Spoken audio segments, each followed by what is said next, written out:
কোটা সংস্কার আন্দোলনের সময় নারায়ণগঞ্জের সাইনবোর্ড এলাকায় পেশাগত দায়িত্ব পালন করতে গিয়ে মারধর, যৌন হয়রানি ও লাঞ্ছনার শিকার হয়েছেন ৩ নারী সাংবাদিক।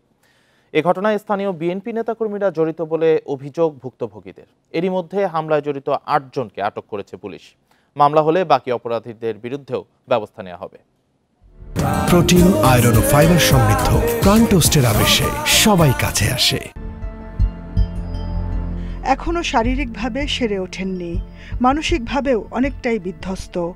নারায়ণগঞ্জের স্থানীয় অনলাইন পোর্টালে কাজ করেন এই নারী সাংবাদিক। কোটা সংস্কার আন্দোলন ঘিরে সহিংসতা নিয়ন্ত্রণে কারফিউ জারির পরদিন পেশাগত দায়িত্ব পালনে গিয়ে দুর্বৃত্তদের হামলার শিকার হন। কেউ লাঠি দিয়া বাড়ি, কেউ বাঁশ দিয়া বাড়ি, চারদিক থেকে মারতেছে। আর ওদেরই মধ্যে কিছু লোক আমার জামা কাপড় খোলার চেষ্টা করতেছে, অনেক দস্তাদস্তি করতে, মানে ওরা আমাকে যৌন দর্শন করার চেষ্টা করছে। নিজের যতটুকু শক্তি আছে শক্তি দিয়ে আমি ওগুলোর লগে লড়াই করছি, যাতে ওরা আমার কিছু করতে না পারে। তো কিছু করতে পারে না, পরে যে গ্যাসের আগুন দিল গায়ের মধ্যে। সেই ঘটনার সময় আক্রান্ত হন আরও 2 স্থানীয় নারী সাংবাদিক। তাদেরই একজন তুলে ধরেন সেদিনের ভয়াবহতার কথা।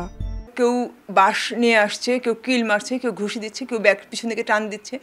অলরেডি আমার ব্যাগটা টেনে নিয়ে গেল, আমার পকেটে মোবাইল সেটা নিয়ে গেল। হেলিকপ্টার থেকে সাউন্ড গ্রেনেড নিক্ষেপ করা হয়েছিল, সেই ফাঁকে আমি ভিতর দিয়ে আসলে আমি পালিয়ে এসেছিলাম, নতুবা সেদিন মারা যেতে পারতাম। নারায়ণগঞ্জের পুলিশ সুপার জানান, ঘটনাস্থলে ছিলেন নারায়ণগঞ্জ সিটি কর্পোরেশনের 2 নং ওয়ার্ডের কাউন্সিলর ইকবাল। তিনি ছাড়াও হামলাকারীরা জামায়াত বিএনপির কর্মী।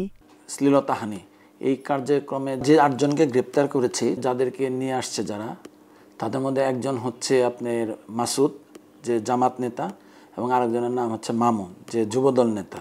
যে এখানে বিএনপির একজন নেতা, 2 নম্বর ওয়ার্ড কাউন্সিলর, তার নাম হচ্ছে ইকবাল, কমিশনার নামে সে পরিচিত। সে ঘটনাস্থলে উপস্থিত ছিল। পুরোপুরি সুস্থ হয়ে হাসপাতাল থেকে বাসায় ফিরে মামলা করার কথা জানিয়েছেন ভুক্তভোগী সাংবাদিক। সেদিনের সেই দুঃসহ অভিজ্ঞতার ক্ষতচিহ্ন সারা জীবন বয়ে বেড়াবেন তিনি।